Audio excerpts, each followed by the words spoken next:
Caros ouvintes, vamos meditar na palavra do Senhor nosso Deus, no livro 2 Timóteo, capítulo 3, versículo 15. Depois eu vou ler 2 Timóteo, capítulo 1 e o versículo 5.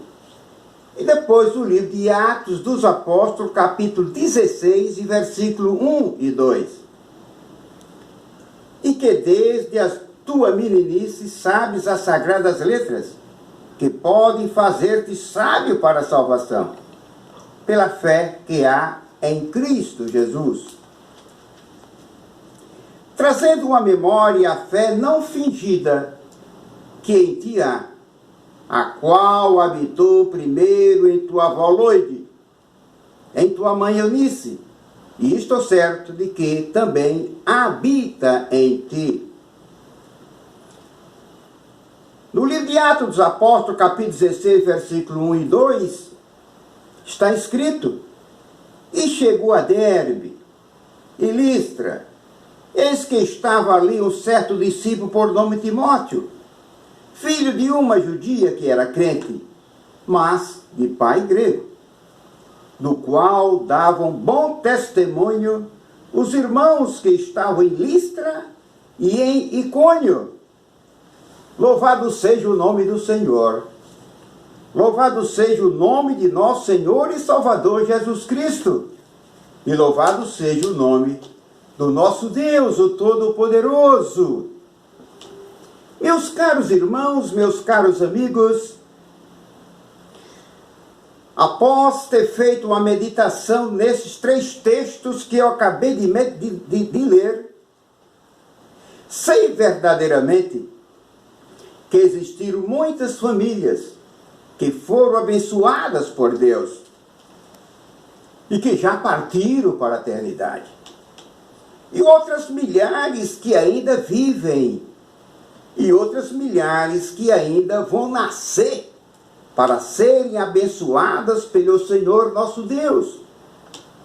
Neste dia, quero falar para os meus queridos ouvintes sobre Eunice, Loide e Timóteo. Eunice era uma mulher judia que tinha conhecimento da lei de Moisés. Portanto, já conhecia pela lei o Deus de Israel, como também sua mãe Loide. Eunice criou seu filho Timóteo conforme os ensinamentos da lei, sempre transmitido para ele o que as sagradas letras orientavam.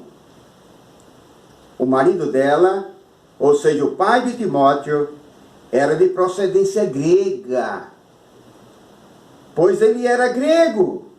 Por certo, tinha conhecimento dos deuses e da filosofia grega. A Bíblia não registra a conversão do pai de Timóteo. Possivelmente, permaneceu incrédulo, descrente, tanto em Deus como no seu filho Jesus Cristo. Essa família habitava na cidade de Listra, que na época pertencia à província da Galácia. Acredita-se que durante o período que o apóstolo Paulo passou pela primeira vez nesta cidade e que pregou ali o evangelho de nosso Senhor e Salvador Jesus Cristo, possivelmente Eunice, Loide e Timóteo tenham ouvido a palavra do evangelho e se converteram, tornando-se assim discípulos do Senhor Jesus. Eles formavam uma família pequena, mas uma família abençoada por Deus. Vale ressaltar o cuidado de Eunice e de sua mãe Loide para com o pequeno Timóteo. Cuidado de mãe e cuidado de avó. Elas se dedicaram a transmitir o caminho da salvação desde cedo para o pequeno Timóteo.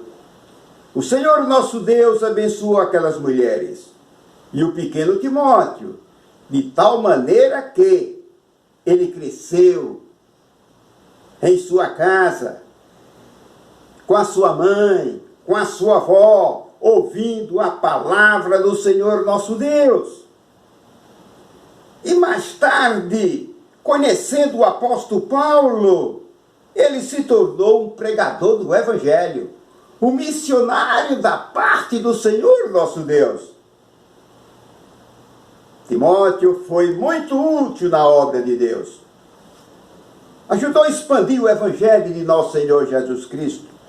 Fortaleceu a fé dos irmãos em Cristo. Todas as pessoas que conheceram Timóteo falavam bem dele, do seu testemunho de vida. Ele era um homem de Deus.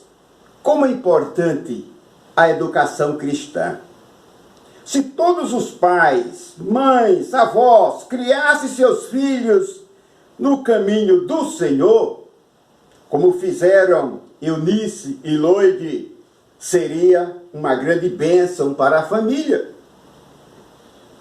Meus caros ouvintes, quero recomendar a todos que se esforcem, deem uma boa educação cristã aos vossos filhos, e não somente educação colegial e universitária. A primeira prepara os filhos para serem cidadãos ou cidadãs dos céus. E a segunda somente para ser útil enquanto vivemos aqui nesta terra. Portanto, se esforcem. Dê uma educação cristã, falando sempre do reino de Deus, do nosso Senhor Jesus Cristo, da sua casa para os vossos filhos. Quero deixar aqui uma reflexão. Casamento de crente com descrente é uma união desigual. Assim sendo, pode gerar conflitos, pode gerar discórdias e coisas piores na família. Pense bem nisto, que ambos tomem uma decisão antes do casamento de servirem ao Senhor nosso Deus que está nos céus. Quero encerrar a mensagem dizendo ao meu prezado ouvinte, ao meu querido irmão, ao meu querido amigo, quero encerrar esta mensagem dizendo: reúna a sua família diariamente para adorar ao Senhor nosso Deus e ao seu Filho Jesus Cristo. Convoque os seus filhos, reúna os seus filhos na sua casa, para que todos possam meditar na palavra do Senhor nosso Deus, fazer orações juntas, e a sua casa será um lar de bênção para a sua família. Que Deus dos céus e Jesus Cristo, o Filho do Senhor nosso Deus, abençoe sempre, sempre, sempre a sua família. Amém.